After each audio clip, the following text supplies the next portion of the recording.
But from there, we transition into Full Gear coming up this weekend, coming up on Saturday night, their latest pay-per-view.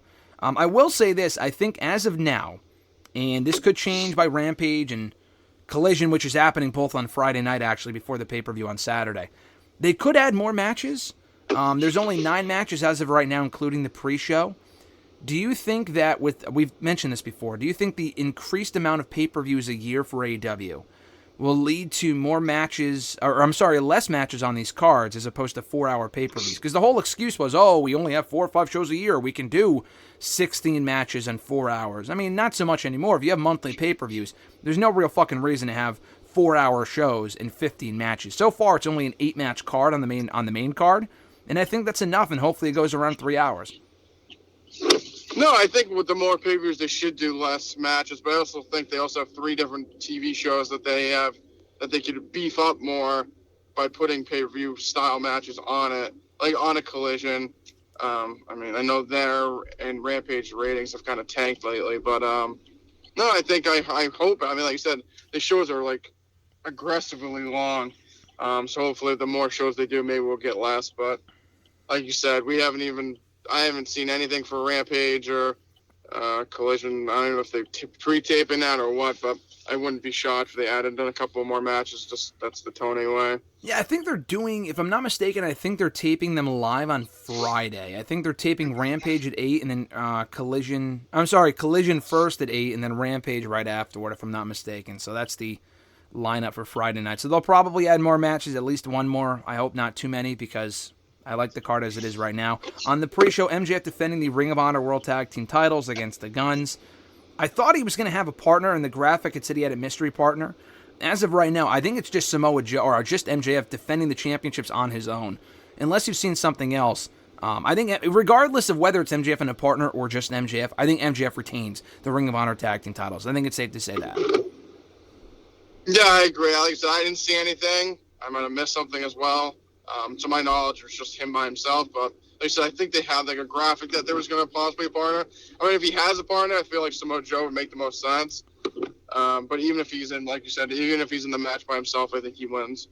Yeah, I think he retains the titles. I think ultimately he drops those championships. Cole's not coming back before he loses them. That would just be a waste. I don't think MJF's working final battle. Let's put it that way. I mean, maybe he will and he'll lose it there, but I think he loses it ultimately to the Kingdom. I think that just makes the most sense. For the AEW TBS Championship, Chris Statlander defends against Julia Hart and Sky Blue in a 3-way match. I'm going to be honest with you. I was never the biggest Julia Hart fan, and I thought her, not lack of development in the ring, but as a character, because she was doing the same shit for so long, it was not frustrating, but it was just like, all right, where are we going with this? But she's actually gotten a lot better on the mic. She's more well-spoken. They're giving her more mic time. She's with the House of Black, and her in-ring matches have actually gotten a lot better. Her last couple of matches with Willow and with Chris Statlander specifically at WrestleDream, I thought were actually pretty good, which is why, Mr. Marceau, I'm going to go out on a limb here and say Julia Hart walks out by pinning Sky Blue and winning the AEW TBS Championship on Saturday. What say you? I would keep the belt on Statlander a little bit longer. Like you said, I feel like they've been featuring Hart more. Still don't really care for the whole House of Black, spooky, whatever it is. Like I said, I think she has gotten better in the ring, and she's also been on TV a ton lately. So like that kind of does push me to the side that she might win, but I just don't think she's there just yet. I like Statlander more. Like I said, I guess she could pin Sky Blue, and then we get Herbert Statlander down the road. I'm going to stick with Statlander still. Okay, Statlander's still champion. I wouldn't be upset at that, because then Statlander's had a really good run, so if she retains, I have no issue with that personally. AEW World Tag Team titles, Ricky Starks and Big Bill defending against LFI, House of Black, speaking of whom, and FTR in a 4-way tag team title match. Who do you got going over here? Jog my memory. Who's LFI? La Fascione and Gobernable with Roosh and Dralistico, I think. Okay. Or Preston Vance. Oh, Jesus Christ. I thought the Bucks were getting a tag match. They have a tag match, but it's not for the titles, and we'll get to that afterwards. Oh, it's just in the bank. Yeah, Remember they won like a battle royal to face. Okay. I'll keep the belts on Big Bill and Starks, I guess. I mean, I don't think FTR should just win them back. They just lost them. No to LFI and no to the House of Black. Yeah, I think Starks and Bill hold on to him. They just became champions recently. I don't think FTR get the belts back this soon. I would like House of Black becoming champions, but it's Malachi and Brody King going for the belts, not Buddy Matthews. I don't want Malachi in the tag team division. We got to move on with him on his own. And then LFI I like, but I don't think they're winning the belts here. Another tag team match, Adam Copeland, Darby Allin, and Sting versus Christian Cage, Luchasaurus, and Nick Wayne in six-man tag team action. Nothing on the line here, but it is worth noting Sting has never lost in AEW. He's had like 20-something matches. He has yet to lose a single one. No singles matches, all tag team matches. 8-man, 6-mans, 2-on-2s, but he's won every single one. I don't think that changes here. I think they go over here, and that's why Nick Wayne is in there to take that pinfall loss. What do you think? I was literally going to say the babyfaces are going to win by pinning Nick Wayne.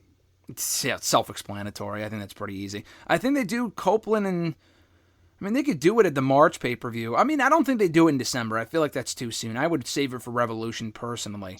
I don't know what you do with Sting in the meantime. We haven't seen Ric Flair since he popped up on Dynamite a couple weeks ago, so that whole thing about, I'm going to be with you till the end, pal. Hey, listen, hopefully that wasn't a shoot, or that, that was just him making shit up, and that's not actually the case, because we have not seen him since, and I'm not complaining. So, that is what it is. AEW International Championship. This one's a bit more unpredictable. I will give them credit for this. It's a rematch from All Out, with Orange Cassidy defending against Jon Moxley. So, Moxley won the championship from Cassidy at All Out. Moxley then loses the championship to Rey Fenix at the Grand Slam show, because Moxley got hurt. Phoenix was also hurt, so then he loses the belt right back to Cassidy. Do you think they just go back to their original plan and put the belt back on Moxley at this point, or do you think they might have Cassidy retain? Because I'm going to say Cassidy retains. They might put the belt back on Moxley, but not right now. I think they already had Moxley beat Cassidy once. To take the belt from him again, I just don't really see what's accomplished from that. Yeah, it's tough. I would say... Because I feel like they want Orange to go farther than the International, and theoretically that's where he was headed before Moxley got hurt and dropped the belt to Phoenix and then dropped the belt back to Orange. I'll go with... I'll say, God, this is actually hard. Yeah. It's not like I honestly don't even care who wins. I just feel like, I don't know, the belt just flopped so much. It's like, then it's going to go back to... I'm going to go Moxley. I just have a grand thought that Tony wants to put Orange in, the title pick, the main title picture. So I'm going to say Moxley wins. Okay. All right. I think Moxley gets the championship back ultimately. I would not be upset if he does. I'm just thinking Cassidy will at least get one win over him, and then maybe they set up a rubber match, probably for Winter is Coming or the December pay-per-view, which is why I'm going with Cassidy. I just think if you have Cassidy lose to him twice, it's like, what's the point? Because they protected Cassidy so much for so long. I don't even really want him as champion, but maybe they'll have him win here, and then they can lose it. He can lose it to Moxley in the third match at some point in the next month or so. So this is where the Bucks thing comes in. The Young Bucks are facing let me check my notes, the Golden Jets. Chris Jericho and Kenny Omega. Just a dumb name. I know it's a playoff of a hockey team. I don't know if anyone actually gives a fuck, but that's the stupid name. So the deal here is, yes, the Bucks have a tag team title shot. They won a Fatal 4-Way at Full Gear, Wrestle Dream about a month and a half ago to become the number one contenders. The idea was, and it was promoted as such at the time, that with this title shot, they aren't technically next in line, but they can cash it in via a Money in the Bank cash-in, I guess, anytime they want, and they haven't done so yet. They're putting the title shot on the line in this match. If they win, they retain the title shot, and the Golden Jets have to break up. If the Golden Jets win, they take the title shot from the Young Bucks.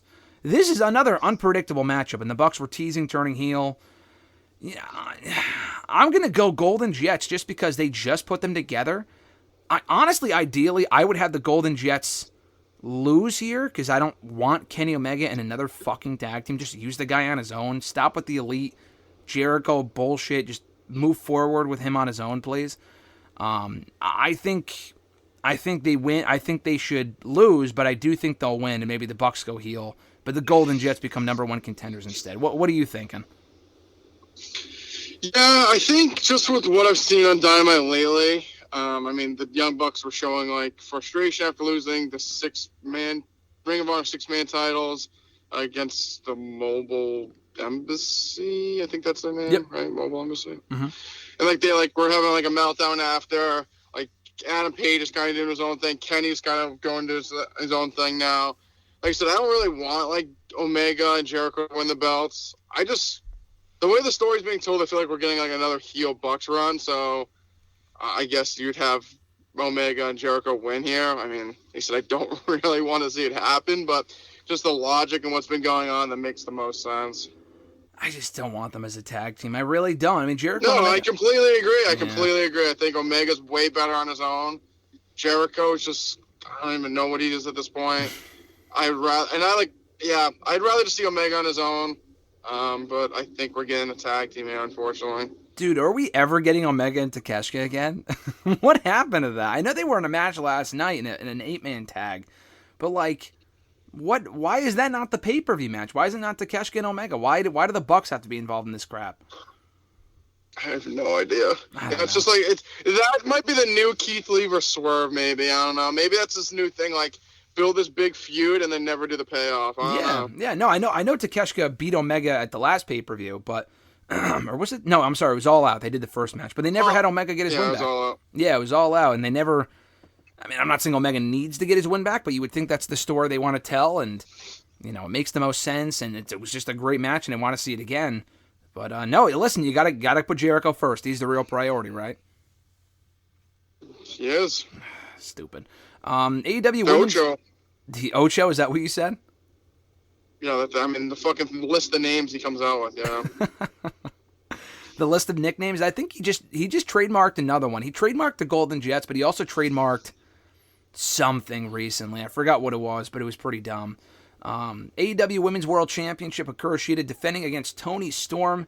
Another match we've seen several times, but listen, I mean, I know you're not big on the Toni Storm stuff, and I know you've said that before. I am. I'm eating it up. I love it right now. The AEW Women's World Championship is another belt that has been passed around more than, my belt, or whatever the expression is you want to use. It's just not worthless, but I just hate the game of hot potato they're playing right now with that championship. I was originally thinking Shida would win because of that, because Shida won it back from Saraya, who won it back in, whatever. So she won it from Saraya in October, who won it at All In October, or in August, I'm sorry. I'm all over the place here. Saraya won in August, who won it from Toni, who won it from Shida in August, who won it from Toni. So that's the whole... That's what happened here, and that's the list of reigns from the last couple of months. It's all over the place. It's a complete and total mess. That being said, Toni Storm is the hot hand right now. She's one of the better things going in this company, and I think that was not the original plan, was to put the belt back on her, but they're kind of forced to at this point. Plus, I'm not really sure what they do with Shida if she retains here. So I think Toni Storm becomes champion. Yeah, I mean, I guess. I just don't know why. This is what I'm talking about. It's like... But why take the belt off her in the first place? Yeah, no, why put the belt on Shida? 3 different times and put it right back on her. Yeah. It's like Roman having the belt to lose it to someone else, to just put it back on Roman in 2 months. Like, I don't know. Like I said, I guess it's like a different gimmick, but I don't know. I feel like I don't know. Like I said, I feel like it makes sense. I feel like Shida's just like an ice cold champion. Like, I don't think anyone really cares that she's the champion. Yeah, I think she's had a good reign, I don't know. I feel like she came back and won it, like, so randomly. Like, she came back out of nowhere. Won the belt on, like, that 200 show. And then she dropped the belt to fucking someone else. I don't know. I would just put it, I guess, like you said, if you're going with the hot hand, it would make sense to put on Toni. If she, like, retains, like, what do you do with her? Like, I just feel like there's no other real heels for her to face anyways. Yeah, I mean, she already beat Saraya for it. She beat Ruby Soho already. So I don't really know. I think Toni Storm is the only other really person left, unless, Thunder Rosa comes back. But I think Toni might... I don't know. I don't think Rosa is beating Shida for it. I mean, they're two baby faces. I think it makes more sense if Toni's the champion when Thunder Rosa comes back, which is hopefully soon, because she's been gone for a very long time. Yeah. And you can run it back, because I don't think Toni ever beat Thunder Rosa. I think they had that match at Forbidden Door. They were going to have a rematch at All Out last year, and then Thunder got hurt, so... And then maybe Thunder Rosa will beat Toni for it at the next pay-per-view, and we can just keep going on and on from there in a game of hot potato. Adam Page versus Swerve Strickland in a Texas death match. A rematch from WrestleDream won by Swerve. We got the run back here. Who do you think wins this one? I've actually been enjoying the feud, and if nothing else, it gets Swerve back on the show in a prominent role, which is all you can really ask for at this point. I mean, Swerve should win. I think Page will win here. I mean, even up the score. I mean, I like Swerve a lot. I like what they've done with Page lately. And I just feel like this is going to a third match. So I would have Page win here. Okay, all right. I think they will go to a third match. So you're saying you're going to have Swerve win here, but not... I'm thinking Page wins here, and then Swerve wins the third match. No, that's what I said. I said Page. Okay, I thought you said Swerve, my bad. Okay, I think Swerve... Swerve won the first match, right? He did, yes, yeah. Yeah, so I would have Page win here. I think it'd be a hell of a statement. Set up a third match. Yeah, I know, I agree. I think it'd be a hell of a statement if Swerve won this one too, but he's probably not. I mean, it's a Texas death match. That's kind of Page's specialty. That is what it is. But I think Page wins as well. Get to the main event, MJF and Jay White for the AEW World Championship. They've been building up to this for a while. I don't know how the Devil stuff may or may not be incorporated into this. I don't really care for that shit personally. I just hope it's a straight-up match because I think these two guys can go in there and have a great match. Your thoughts in the match, the build, and who you got going over? I knew you were going to make me pick first. I think the build's been, okay. I like Jay White. The whole Bullet Club, for me, they're just too goofy, and I don't know. I wish they were just more serious, but I like Jay White. The MGF stuff, I understand what they're doing with him. He's kind of all over the show, but, he's kind of, lost his mystique a little bit. He's just so all over the show. Like I said, the Devil stuff, and most likely will have some kind of effect on the match. I think it'll be a good match. I kind of wish it's going to be one straight on straight, but it's going to be people galore, I assume. I hate they make me pick first. I think if you're going to take the belt off MGF, it's the best time to do it. Okay, interesting. You think he's signed. I don't think he is. This New Year's coming up. I feel like if you're going to put it on anyone, and White makes the most sense now. So I'm going to say Jay White wins. Wow. You think MJF Chase is going into Long Island, maybe, or what do you think? I think so. I mean, I guess he could win here, and they do the rematch at World's End, and that's where he drops the belt. I don't know. I just think if you want White to be really over, you have him win here, and not another rematch down the line. Unless the Devil thing gets involved, but why would they help MJF? We don't really know yet. I don't know. I'm gonna go with White. Like I said, unless they redo it at World's End, but I feel like it means more now if you're gonna put the belt on him. It's I don't know, name WWE person that lost their pay-per-view and they gave it to him the next one. It's just so dumb. Bianca and Asuka. Yeah. She beat her at WrestleMania and she dropped the neck. It's not as big. So no, I agree. I would have White win here if he's gonna win the belt. Like I said, I don't think MJF's re-signed, so I think that has a factor into it, and White wins.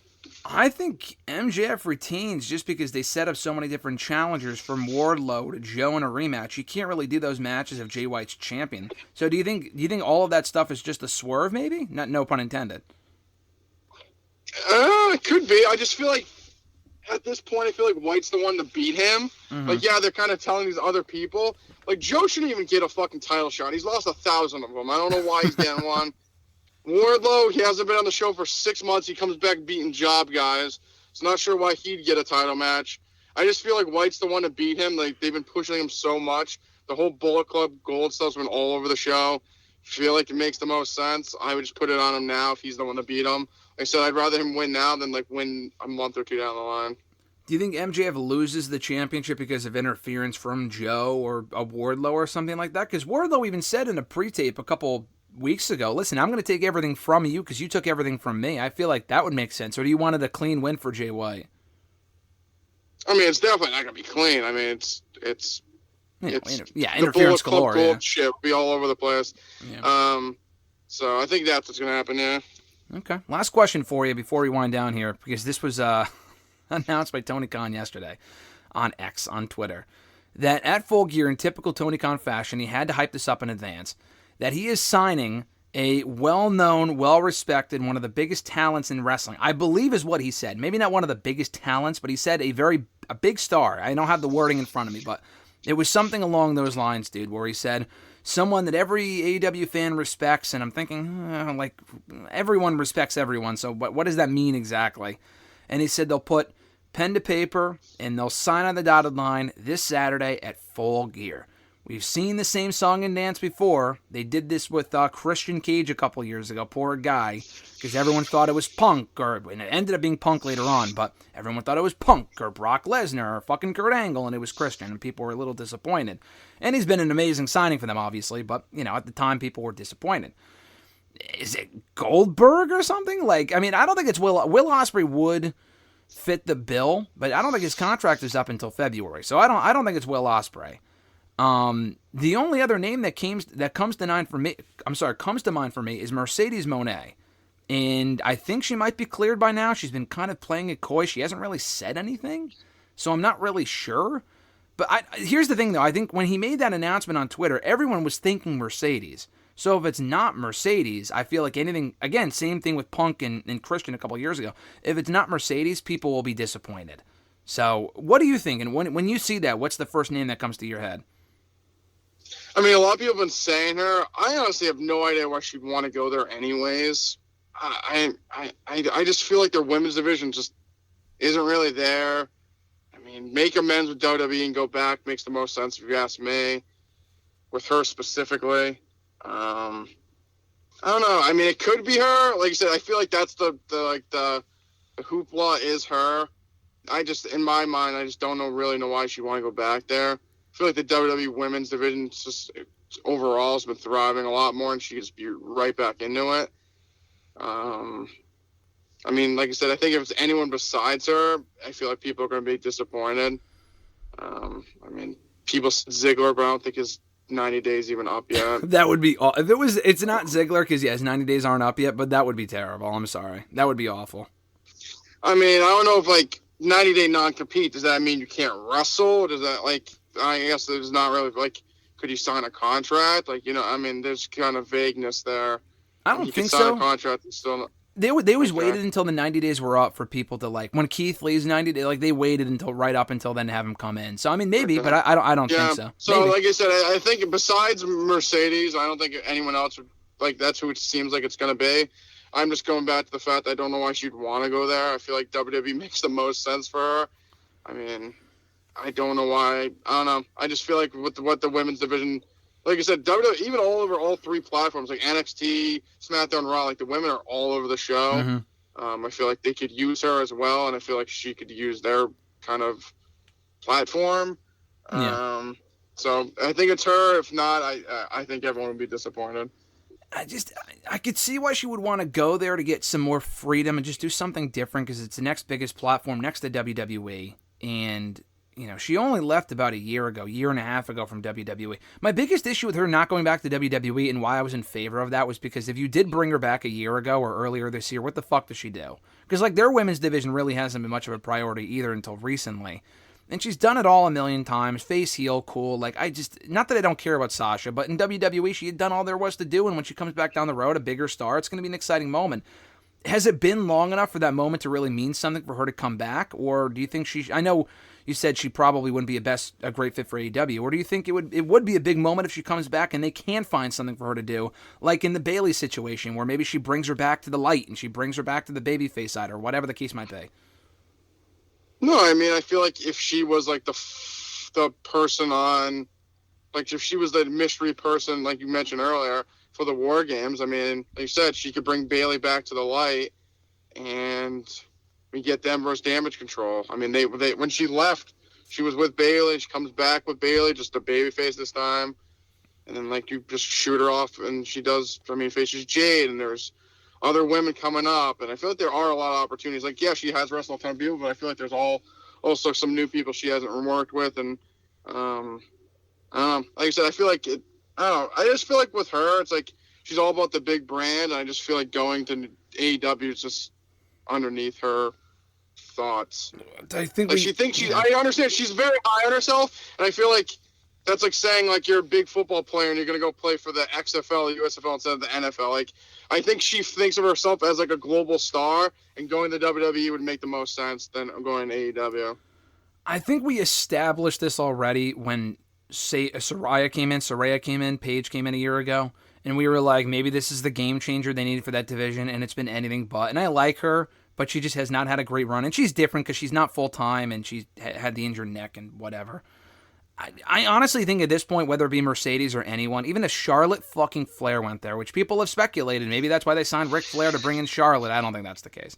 I honestly think we're at a point where no one woman is going to make that big of a difference in that division. Even though they have a lot of great women in that division, it all comes down to Tony Khan. I think it's safe to say at this point. No, I completely agree. They brought in all these XW people, pushed them to the moon, and they just have all, at this point, all feel the exact same. No one really feels like a big star in their women's division specifically. I mean, Jade was the biggest star they had, and she left. So, I don't know. I don't think bringing her in, which I think she'll be hot the first night, and then the booking will put her down the card, and she'll be maybe seen a little bit higher than like a Ruby Soho or Tony. But I think going back to WWE, she could be back in like the top tier of women. Maybe finally get that 4 horsewoman match that we've been talking about for fucking decades. But I just feel like going back to WWE to me makes the most sense. But I mean, I would not have felt that way 6 months ago, but I think it's honestly the way to go now. I think you're right, honestly. I mean, if you look at the landscape of WWE and the women they're bringing in, Julia's another one. She can have another match with Kairi too. I mean, Io's another one. She faced Io at Great American Bash a few years ago, but like on the main roster, I don't need to see her in Charlotte again. But you know, now that Ronda's gone, maybe they open up the budget for Sasha Banks. No, yeah, I mean, I think her and Io would be great, like you said, depending on Kyrie again. I mean, I'd like to see her in Stratton when Stratton gets called up. I really like her a lot. Mm-hmm. I mean, Roxanne. They have a ton of women. Like, the NXT is, like, literally have so many good women, too, that they're going to have to, like, just, like, that's why I feel like they're kind of, like, they're in a tough predicament because they have so many women they're pushing on the main roster, but they have so many, like, a good handful of women at NXT that are ready to go now. Like, that's why I feel like Roxanne and Tiffany are, like, spinning their wheels currently because it's, like, they should be on the main roster, but, like, they're trying to put, like, an emphasis on like Xia Li and Tegan Nox and some other underutilized call-ups, but then it's like these people that are already are kind of just sitting there. So no, I think they have a surplus of women. I don't think that's a bad thing. I feel like they're all over the show, and it's not like their ratings are tanking. So I mean, I'm pretty sure like the Damage Control did the highest rating on SmackDown last week. Yeah, but no, I think going to WWE, if you're a woman right now, it's like they're pushed all over the show. They're marketed well. I don't know why you wouldn't do it unless, yeah, I really don't know why you'd like say no to the opportunity. Yeah, I guess we'll see how it shakes out. I think she ends up back up there eventually, but it could be on the sooner side than what we originally anticipated, given the current circumstances. I mean, I know she popped up at All In. I've said before, I think she should go to AEW but not sign a deal. I think she could work a couple matches there. I think she'd be dumb to sign a deal and lock herself down to a contract where she's just another woman. Toni Storm's done really well. There's a few women who have done really well. But they have like 30 women on that roster, and only a few of them are actually spotlighted, and they're doing a better job recently, but I don't know. They got to figure that out, and I don't know if Sasha's going to make that big of a difference. She would make a difference, and she would be worth the hype, but I'll text you LOL on Saturday when it ends up being Goldberg or something like that. Sounds good. Hey, listen, at least it's not Ric Flair. They already made that one official. So imagine if it was all this hype for Ric Flair, I would die of laughter. But thankfully, he already is All Elite, so that's not the case.